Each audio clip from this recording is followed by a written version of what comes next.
The best of Money Matters. The Big Story. Welcome to The Big Story. I'm Hongbin Jeong. Singapore's teachers are working longer hours than ever, yet they're spending less time in the classroom on teaching and marking. According to the OECD Teaching and Learning International Survey, teachers here clock an average of 47.3 hours a week, higher than the global average of 41 hours. At the same time, Singapore is leading the way in digital adoption. 3 in 4 teachers are using AI to support student learning, more than double the global average. While the teaching profession remains highly valued, stress levels are rising and younger teachers are increasingly thinking about leaving the profession. So what does this mean for the future of teaching here in Singapore? And how can policy and technology balance the demands of workload, well-being, and student outcomes? Well, joining us today to share more is Mike Thiruman, who is the General Secretary at the Singapore Teachers Union. Hi, Mike. Welcome to the show. Thank you. Thank you so much for joining us. Well, Mike, how does Singapore's position, third highest globally in hours worked, compare with education systems like Japan or New Zealand? First off, I think even the 47 or 48 hours may be understated. Oh, okay. That's my guess. Yeah, right? so how long do you having think we actually work? I think probably 50 or 60 close, right? So I'm not sure how it was reported, but it could be purely just what they do at school level. Beyond school, it may not have been reported. Yeah. But having said that, then we know that our teachers are passionate. They devote a lot of time, and some of it not mandated time, right? Obviously, it's not mandated. It's their own volition and willingness to work. So they're passionate about what they do. They want to give off their best. And now that we know this, that they are passionate about it, then we should really look at the stresses.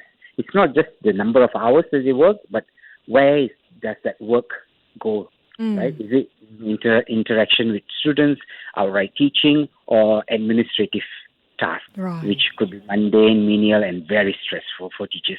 Well, tell us about the landscape here then. I mean, why has teaching in Singapore become so demanding in total hours? And what does this tell us about the evolving role of teachers here? I think, first of all, teachers themselves give off of themselves a lot, right?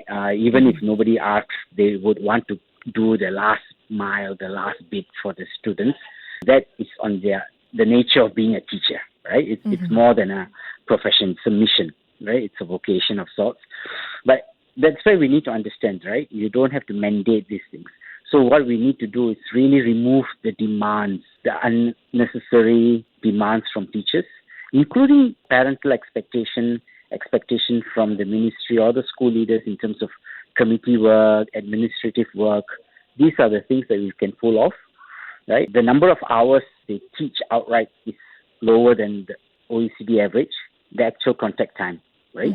But what they do beyond the classroom, it's expanded. This expanded role, we need to manage it very carefully and to ensure that this expanded role outside the classroom happens for teacher-student interaction, counseling, for parent communications, and not for administrative work or committee work or event organization. I mean, teachers here are spending more time on lesson planning, CCAs, and counseling and parent communication. So could the shift actually be a strength? I mean, supporting a more holistic approach to education? As long as it involves teacher-student interaction, then it's useful, right? There's only so much we can do inside the classroom within the teaching hours, so we can do more outside. So knowing that the teachers have to spend time interacting with students and sometimes interacting with parents and with their colleagues for collegial activity, professional activity, then we need to make time for it right? And ask ourselves, what do we then have to pull away from the teachers?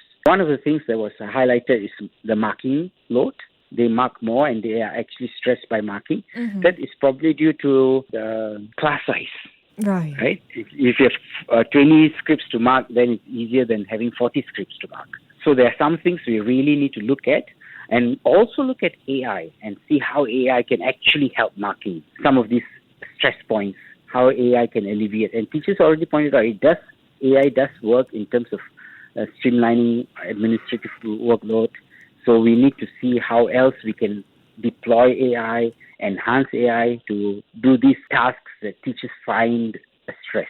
So, how does the balance between classroom teaching and these additional duties ultimately impact students themselves? Oh, it does, right? At the end of the day, I mean, it's simple, right? If I'm tired entering the classroom, how effective am I going to be? If I'm burned out, if I'm stressed, if I'm not feeling well, I'm, bottomed out, I'm not going to do my best. So, and with 40 kids in the classroom, 40 students in the classroom, I need to ensure I can give up my best for every child around. So, ministry, the school leaders must work together. Part of it, I mean, the school leadership does matter, right? Definitely. School leadership can help streamline a lot of the workload. MOE has said that this shouldn't be seen as teachers doing less core teaching, but as a deliberate policy to give equal weight to student development outside the classroom. Do you agree with this framing? Is the current workload distribution sustainable? I think in terms of the teaching number of hours, it's fine. And to spend time, as I said, you need to spend time outside in terms of interacting with students, counseling with students. Yeah. But where else, then we can pull away from the demands, right? Teachers are not stressed by interacting with students, right? Mm-hmm. Teachers are stressed by interacting with parents, the additional workload, the committee workload. So this is where we need to see if the framing then is for holistic development. But holistic development cannot be endless work for teachers. So this is something that we need to watch out for, right? At the end of the day, while teachers are willing to give and do meaningful work, we do not want them to burn out.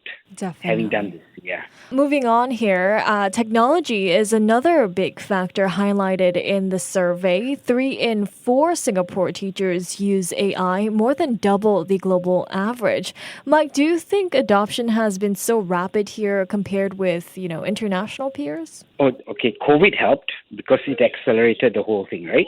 But after COVID, we had consistent policy to develop AI training, the student learning space in a more controlled environment, because unlike other places, Singapore actually has a very managed student learning space, whereas overseas, elsewhere, people use commercial providers to integrate AI, which may be then teachers may be reluctant, right? So we are doing in a very controlled manner, in a very careful manner, and a lot of schools actually do it at their own pace.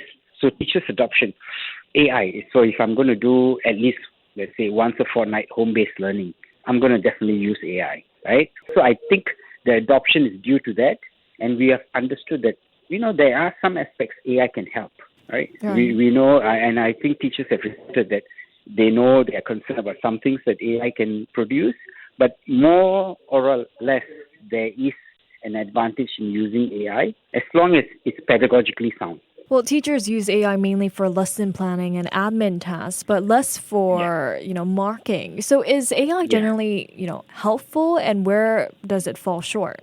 I think this way a ministry may have to spend more time and space and resources to develop tools that can do these chores for teachers, marking, right? They already have short form assessment marking available, but they need to expand on this, right? But having said that, it also, AI is a learning tool, right? It learns as it goes, moves on. So we need to give it some time as well until, it's up to the mark of a teacher, up to the expectation of a teacher. Then the teachers will be more willing to let the AI do this stuff. Definitely. Then how do you see AI reshaping the day-to-day work of teachers in the next 5 years?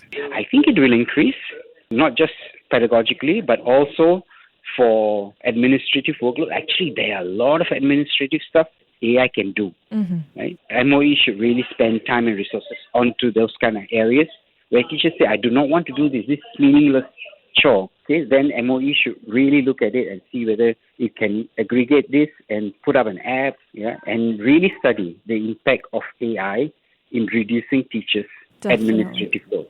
Well, despite long hours, overall job satisfaction is high, but stress is also rising. About 27% of teachers report feeling a lot of stress, higher than the OECD average. Younger teachers in particular report high stress, and many are considering leaving the profession. So what are the main drivers of teacher stress in Singapore, and how can schools provide better support?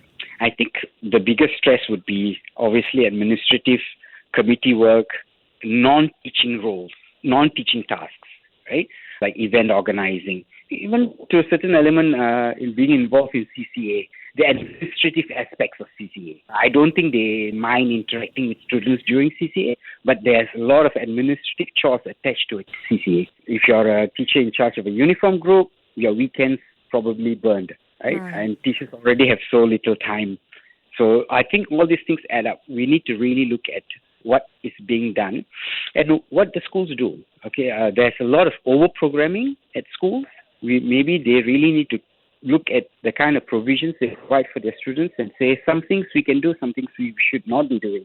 Okay. Well, the MOE says stress is inevitable. So where should the line be drawn between normal work stress and harmful levels of burnout? I think this is a very fine line on how much you want to stretch the stress, right?